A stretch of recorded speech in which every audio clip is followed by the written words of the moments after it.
రంగం సిద్ధమవుతుందా ధనుంజయ రెడ్డి గారు కృష్ణమోహన్ గారు అరెస్ట్ తర్వాత? డబల్ నైన్ టీవీ వీక్షకులకి, ప్యానెల్లో ఉన్న పెద్దలకి, ముఖ్యంగా పెద్దలు, గౌరవనీయులు, సీనియర్లు విద్యాసాగర్ గారు ఎక్కడికి వెళ్ళారు వారికి కూడా నా ప్రత్యేక నమస్కారాలు తెలియజేస్తున్నా.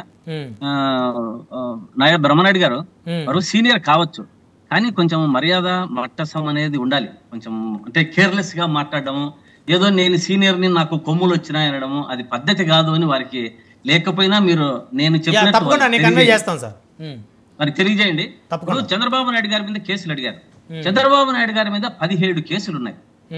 కిట్ ప్రోకో ఒకటి ఉంది, స్కిల్ డెవలప్మెంట్ కేసు ఒకటి ఉంది, ఓటుకు నోటు కేసు ఉంది, ఆదాయానికి మించిన ఆస్తుల కేసు ఉంది, ఏలూరు కుంభకోణం ఉంది, భూముల కేటాయింపు ఉంది. ఇట్లా చెప్పుకుంటూ పోతే 17 కేసుల్లో ఆయన స్టేలు తెచ్చుకోవడం జరిగింది. పాపం వారు ఇన్లైరింగ్ గా ఆయన ఉండింటే 17 కూడా చెప్పింది. అదే విధంగా ఈ మన స్కిల్ డెవలప్మెంట్ కేసులో వారు లోపలికి పోయి చట్టము తన పని తాను చేసుకొని పోతే కూడా అటువంటి చేసినటువంటి అరెస్ట్ చేసినటువంటి సీతారామాంజనేయులు గారు కూడా కక్షపూరితంగా ఈ రోజు లోపల వేయడం జరిగింది. అంటే వీరు ఏం చేస్తున్నారంటే ప్రభుత్వంకు వారు హామీలు ఇచ్చిన దాన్ని నెరవేర్చలేక, సూపర్ 6లని అమలు పరచలేక, ఏ ఒక్క కార్యక్రమం పెన్షన్ తప్ప ఇంతవరకు ఏ ఒక్కటి ఇవ్వలేదు.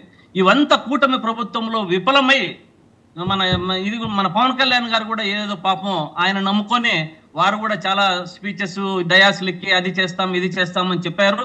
పాపం ఏమి చేయలేకపోతున్నారు. అందుకనే వారు ఎక్కడ ఏం తిరగడం లేదు, ఏం మాట్లాడలేకపోతున్నారు. ఇప్పుడు ఇదే విధంగా ఇట్లా పోతే ఈ సూపర్ 6లను అమలుపరచలేక ఈ అరెస్ట్ల పర్వాన్ని మొదలు పెట్టారు.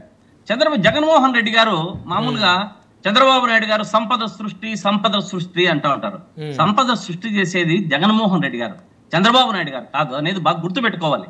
ఎందుకు చెప్తున్నానంటే చంద్రబాబు నాయుడు గారి హయాంలో ఎవరికి సంపద సృష్టి?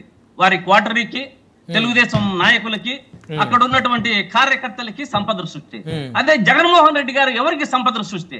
పేద ప్రజల కోసం ఇక్కడ నాయకుల్ని కార్యకర్తల్ని ఎండగట్టి ఏది సంపాదించుకోనికోకుండా అదే జగన్మోహన్ రెడ్డి గారు చేసిన తప్పు అని తెలియజేస్తున్నా.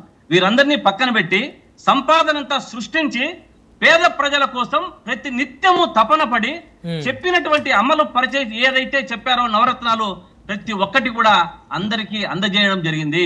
కాబట్టి ఈ రాష్ట్రంలో సంపద సృష్టి ఎవరన్నా ఉన్నారంటే అది జగన్మోహన్ రెడ్డి గారే.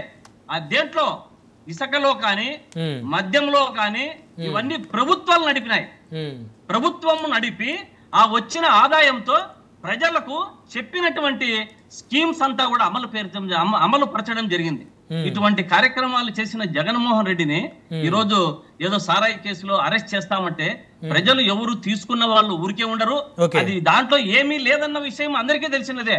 ఇప్పుడు రాష్ట్రంలో ఉన్నారండి, ఒక్కొక్కరు ఒక్కొక్కటి. ఒకరు 10,000 కోట్లు అంటారు, ఒకరు 25,000 కోట్లు అంటారు, ఒకరు 1,00,000 కోట్లు అంటారు, ఇంకొకరు దాదాపు చంద్రబాబు నాయుడు గారు అసెంబ్లీలోనే 18,000 కోట్ల ఇది మాకు నిర్ధారణ అయ్యింది అన్నారు. అంటే ఇది ఎంత మాత్రం సబబు?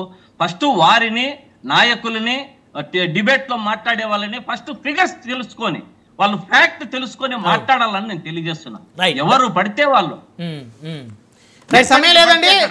ధన్యవాదాలు అండి చర్చలో పాల్గొందుకు. ఇక్కుత నరేష్ గారు, వివేక్ బాబు గారు, విద్యాసాగర్ గారు, జ్వాలాపురం శ్రీకాంత్ గారు, అదేవిధంగా మనతో ఫోన్ లైన్లో అందుబాటులోకి వచ్చినటువంటి మాజీ మంత్రి అంబటి రాంబాబు గారు, అందరికీ పేరు ధన్యవాదాలు. మరి ఇది ఇవాళ వీకెండ్ డిబేట్ చూస్తూనే ఉండి. Keep watching 99 TV.